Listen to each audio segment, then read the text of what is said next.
नमस्कार. श्री स्वामी समर्थ. 1 ऑगस्टला आहे दुर्गाष्टमी.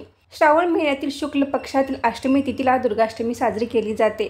अष्टमी तिथी ही शुक्रवारी पहाटे 4:58 सुरू होईल. शनिवारी 2 ऑगस्टला सकाळी 7:23 अष्टमी तिथी संपेल.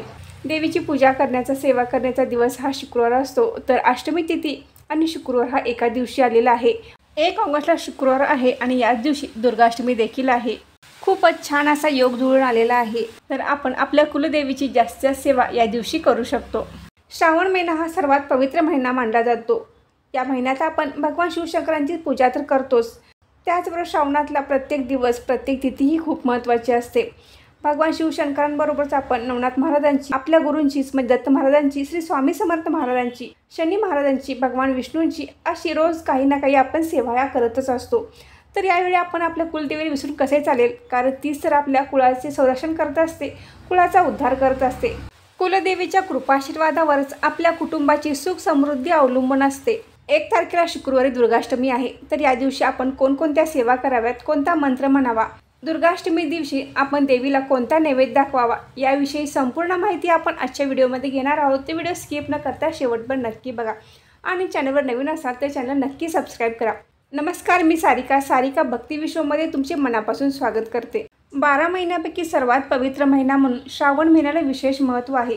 श्रावणातल्या प्रत्येक दिवसाला, प्रत्येक वाराला विशेष महत्त्व आहे, कारण प्रत्येक दिवशी आपण कोणत्या ना कोणत्या सेवा, पूजा अर्चा, व्रत वैकल्य हे करतच असतो.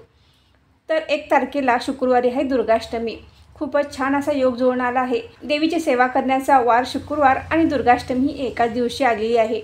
तर आपण आपल्या कुलदेवीचा कुळाचार कसा करावा, कुलदेवीची पूजा अर्चा कशी करावी, कुलदेवीची पूजा अर्चा करण्यासाठी, तिचा कृपाशीर्वाद आपल्या कुटुंबावर राहण्यासाठी आपल्या घरामध्ये कुलदेवीचा टाक किंवा फोटो असणे आवश्यक आहे.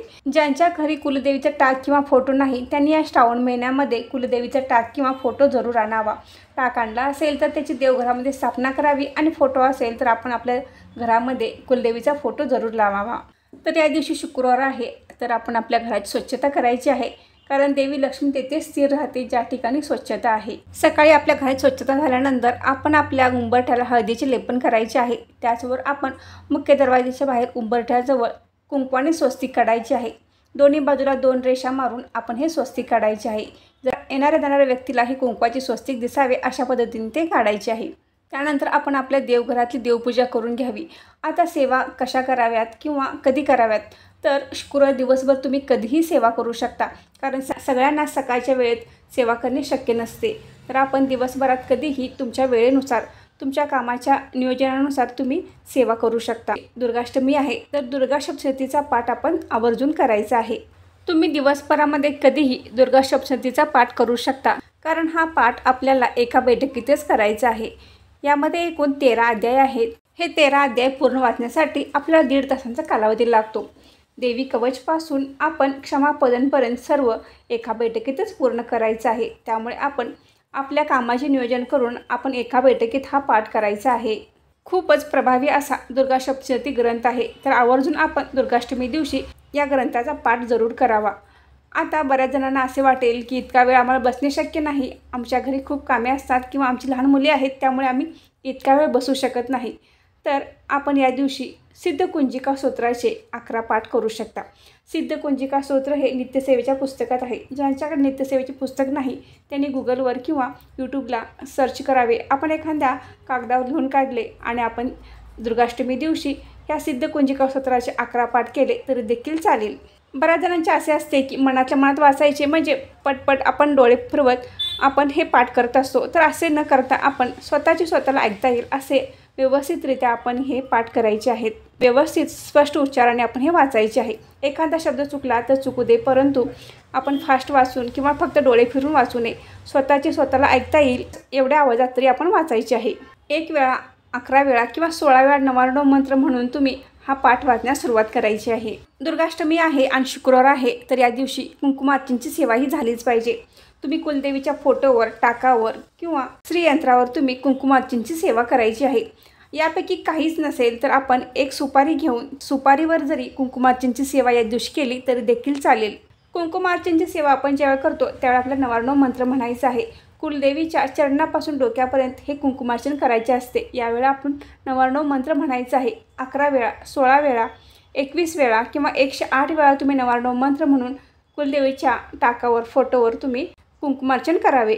99 मंत्रामध्ये महाकाली, महालक्ष्मी आणि महासरस्वतीचा उल्लेख येतो। तर आपण 99 मंत्र म्हणून कुलदेवीच्या टाकावर कुंकुमार्चन करायचे आहे। ओम आय रीम क्लीम चामुंडाय विच्छे, ओम आय रीम क्लीम चामुंडाय विच्छे, विच्छे म्हटल्यानंतर आपण हे कुंकुमार्चन करायचे आहे। अशा पद्धतीने तुम्ही महाकाली, महालक्ष्मी, महासरस्वतींचा उल्लेख करून आपण हे कुंकुमार्चन करायचे आहे। बरेच जण श्रावण महिना पवित्र म्हणून श्रावणामध्ये कुलदेवीची ओटी भरतात, तर आपण घरच्या घरी देखील कुलदेवीची ओटी भरू शकतो। तुम्ही या शुक्रवारी भरणार असाल तर भरू शकता किंवा श्रावणातल्या कोणत्याही शुक्रवारी तुम्ही कुलदेवीची ओटी भरू शकता। या दिवशी तुम्ही नैवेद्यामध्ये पांढऱ्या रंगाची खीर बनवायची आहे। म्हणजे तुम्ही तांदळाची, रव्याची किंवा शेवयांची खीर बनवून याचा नैवेद्य तुम्ही कुलदेवीला दाखवायचा आहे। दुर्गाष्टमीला आपल्या कुलदेवीच्या टाकावर अतिशय प्रभावी अशी सेवा करायची आहे। कुलदेवीला आवडणारे लवंगार्चन आपण कुलदेवीच्या टाकावर करायचे आहे। तर हे लवंग आपण 11 घ्यायचे आहेत।